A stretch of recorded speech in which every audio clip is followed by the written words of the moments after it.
between listing appointments now in New York City, I sat in a coffee shop for a couple of hours and I was analyzing the following. We are buying a 288 unit apartment building. We're going to renovate these apartments over the course of 24 months till it's going to be, we call it stabilized, meaning we're going to have newer rents, higher rents for these apartments because we're going to have renovated those apartments and we're going to do a better job at managing and collections and things like that.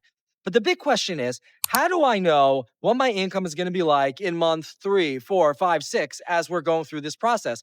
I don't know what month tenants are going to move out. I do have their leases. I know when the leases end, but sometimes people can't afford and they just move out. Sometimes people just stop paying and we need to evict them. Fortunately, it's Texas. We get them out right away. But still, we don't know exactly when it's going to end. And also, we have all these different leases. They don't all end in a very linear fashion. It's not like every single month 2 leases expire and the next 2 leases expire. The up and down. We have 1 month we might have 10 leases expire. Another month we might have 20. Well, another month we might have 1.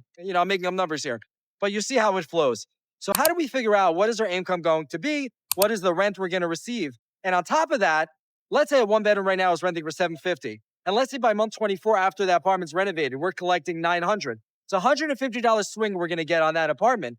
Well, what are we going to get over the course of the next 24 months? Because if, let's say, a 1-bedroom apartment right now, we renovate it the first month that we take over, let's say it's vacant, day 1, and we renovate it, and we're going to get $900 right away on that apartment. Well, that's for that one apartment, but we don't know how many of the 288 and when that's going to happen. So how do we figure that out? A couple of things to keep in mind. First of all, what's most important is that by month 24, we achieve our goal of increasing the rent. And at that point, then it's fairly easy to get an assessment on average. This is what vacancies are like on average in our portfolio. And this is what we're expecting the rent's going to be. So we can kind of figure it out. But while we go through the process, the way that we do it is we say, okay, let's take the increase in rent, $150. Let's divide that by 24 months. And every one of those 24 months, on average, we're going to increase the rent by that incremental amount. And the same thing, let's say vacancy right now, the current owner has a certain vacancy, and we think it's going to be a certain vacancy once we are stabilized. Same thing, we're dividing that change in vacancy over the course of 24 months. Now, is that 100% realistic? Well, no, because it's a spreadsheet. And in a spreadsheet, you need to have make things go in a linear fashion. And we can't predict the exact future of when apartments are going to be available for renovation, etc. We can have, again, a rough idea based on leases, but we can't know exactly when it's going to be.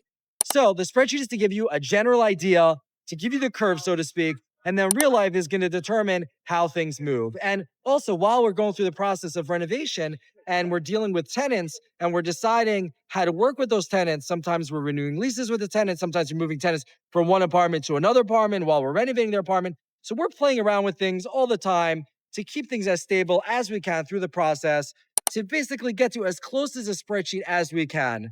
So there's so many calculations involved here. There's real life and there's a spreadsheet, just giving you a little behind the scenes.